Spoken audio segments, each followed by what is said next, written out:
my president. Abuja, Oh yeah, Abuja, you are welcome to inside Abuja. Abuja, Oh yeah, Abuja. you are welcome to inside Abuja. It's a brand new day inside Abuja. I must say, beautiful places, wonderful people we see every day. Oh, in the city of the Zuma, for every man and woman, nation's capital. So we're standing tall. It's the city of the Zuma, for Pupa and Numa, nation's capital. So we're standing tall. There is freedom, no segregation. You are welcome to the city of my praise. Morning. Welcome to another day on Dateline Abuja on AIT. I'm Hawa Momo.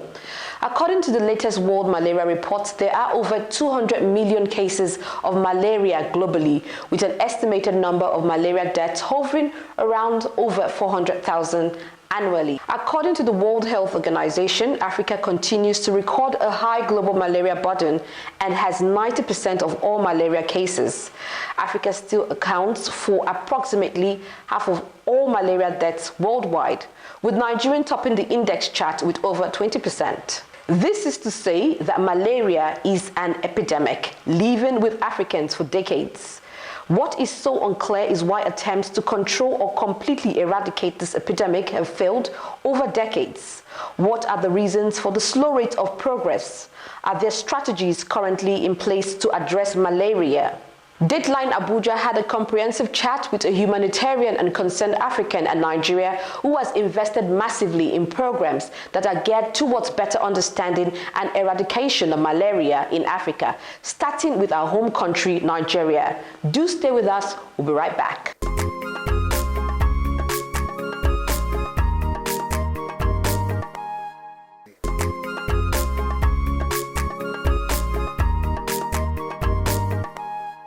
So one of your foundation's main vision is to fast-track the eradication of malaria in Africa, starting from Nigeria. Can you share your journey with us? Well, thank you for the time. For me, this is a very important subject matter. And it is rather coming late in the day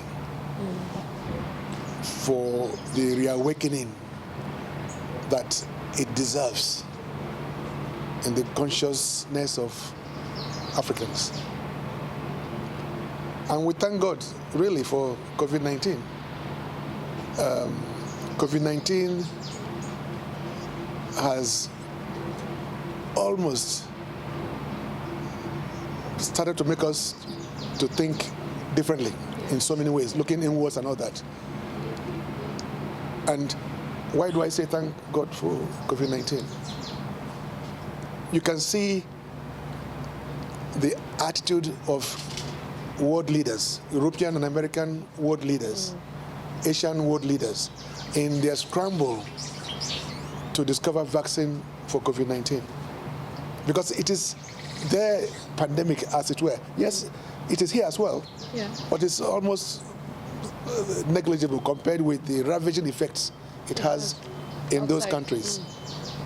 Now, they're investing huge resources, and you've seen the results in very short period of time.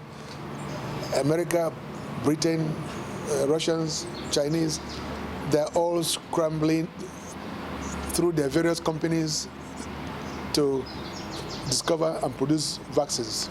So within a year, almost a year now, they found vaccines. Do you think that if coronavirus were to be pandemic in Africa, in Nigeria, that would be talking about vaccines produced by Nigerians? No. So it's failure of leadership. Failure of leadership successively, historically, that has kept us where we are in Africa. What is the reason why African leaders have not considered malaria a pandemic amongst us? it is a pandemic. It's a huge, huge problem.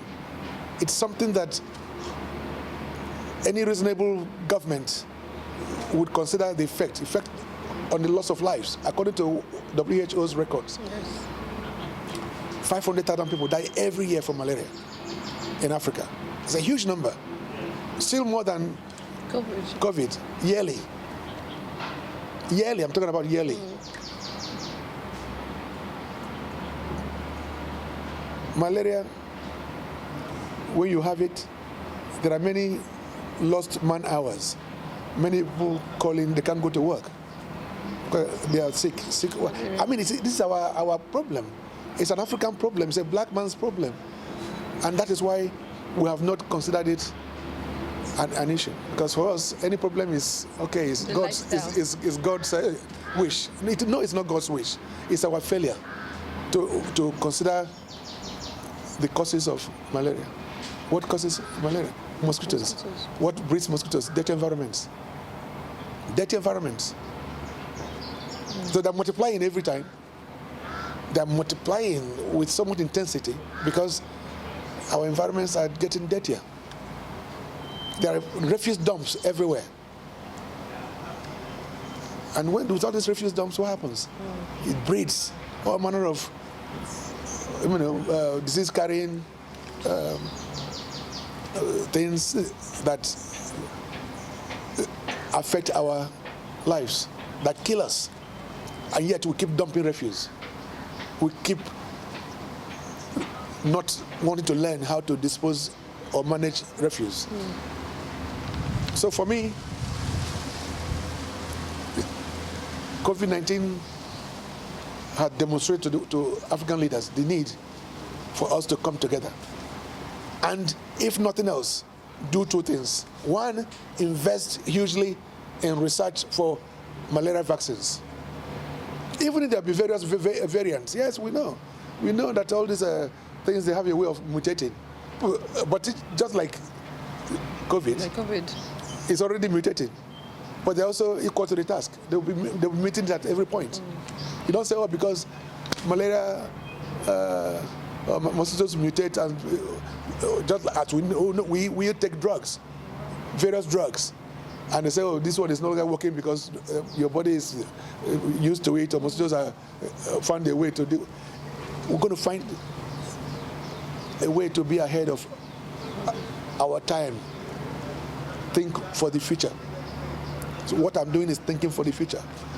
So lessons, number one, we can get vaccines done. It doesn't have to be by one company. It could be done by 2 companies, 20 companies, 100 companies, doesn't matter. 2, it is our problem. Don't wait for the white man to give you a solution for malaria. You know, because when they come here to the business trips, they can take malaria preventing drugs every day for their 10 days or 1 month here. When they go, but they're okay. Drugs, malaria drugs are also very harmful to our health generally. They're very strong, too strong. Long-term use affect your kidney, affect your liver, affect your organs, damages them. You know, so I just feel that there are things that could be done and should be done now, and that is why I'm doing what I'm doing. The first thing I'm doing is investing in research, which we are doing with some American companies. We're working with some Nigerian research fellows in some universities. But that is just one solution. The one solution is to get vaccines to use that. And I'm sure we're going to get there eventually. But that's just one solution. One of the solutions. The other solution is to sanitize, to look at how to maintain a clean environment. So when you talk about gutters, talk about refuse dumps, talk about stagnant waters, the environment comes to mind. The environment must be cleaned up. We must manage our waste. Manage our waste from collection points to disposal at yet to be established. We are believing that we can get the government, in collaboration with private partners, to build at least one recycling plant in every local government area. So by the time they collect the refuse dumps, refuse for bins, they'll take them to the grounds, the designated grounds. When they get there, they'll be able to select them, recycle them, turn them into wealth. I say waste to wealth. We should be able to generate power, we should be able to produce plastics. There are many things that could be done. We don't need to just throw rubbish everywhere. This is unsightly. You go to UK, go to America, you go to Sweden, they don't have refuse dumps. We behave as if we still live in the dark ages. We should sort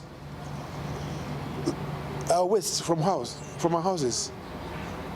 Get to the point where everybody is educated on selecting them and keeping them separate. You know, we can have 5 waste bins in every home, in bags, where plastics go into one, papers go into one, bottles go into another, and with colors to distinguish the bins. These are all part of what we're working on.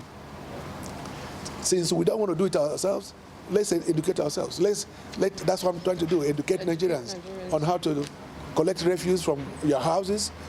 Every street will have a day that the refuse collectors will come, and then it's your duty to bring them out on the morning of that collection. If you bring them out any time later, you'll be penalized. You'll be penalized and you'll be fined, or if need be, imprisoned if there's consistent breach of the enabling laws, because we are also going to go to the National Assembly to get an act that will oversee the implementation of this whole project. Okay. We can't just do it as though it's normal. No, there'll be various levels of supervision, of inspectors, of people who make sure that things are done properly. You know, time has come in Nigeria for us to wake up. Yes, sir. In so many areas. This waste management you're talking about is a beautiful and a welcome idea. It will create many jobs too. But how can we take this to the rural areas? How can we take this back to the villages? The same way. When in the city we already have challenges. The same way. They produce less. Anyway, it will be easier to collect refuse in the villages. In my village,